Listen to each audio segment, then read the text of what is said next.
Hey guys, I want to talk to you about how to complete the cladogram introduction assignment. So a cladogram is a word that you want to call it cladogram, but don't. It's cladogram. It's also called a phylogenetic tree, and it's based on a science of something called phylogeny, which is going to take into consideration things like taxonomy, which we had talked about last week, as well as relationships among different organisms evolutionarily. So we are going to be looking at the physical appearance of organisms. And in this case, we have a worm, a spider, an ant, a cricket, a fly, a dragonfly, and a butterfly. Now, what we are doing as we go along is we are looking to see where did different traits or different adaptations come about on this timeline. So, for instance, wings. When we look for the presence of wings, the first time that we see them is right here in the fly. So what we would do is put the letter F in, because F means that before this point there were no wings. After this point there were. When we're looking for something like a segmented body, well, when we go back and we look at the earthworm, earthworms are known as annelids, which actually means many segments.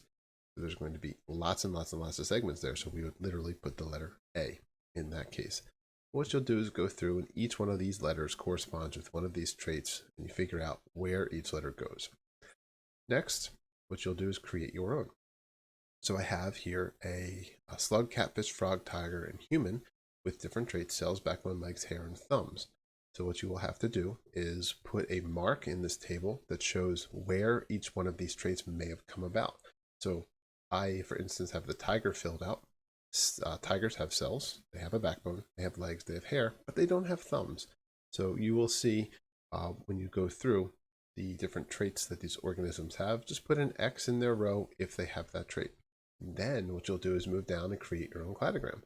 So as we're going through here, you would figure out where the different organisms would fall on this timeline here. So the tiger would actually be right here, and you would tell me what the trait was that went along with that. In the case of the tiger, it would have been hair. So it means at this point right here, before the tiger, there was no hair. After the tiger, things do have hair.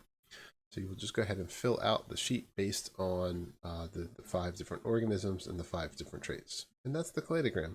We're keeping it easy.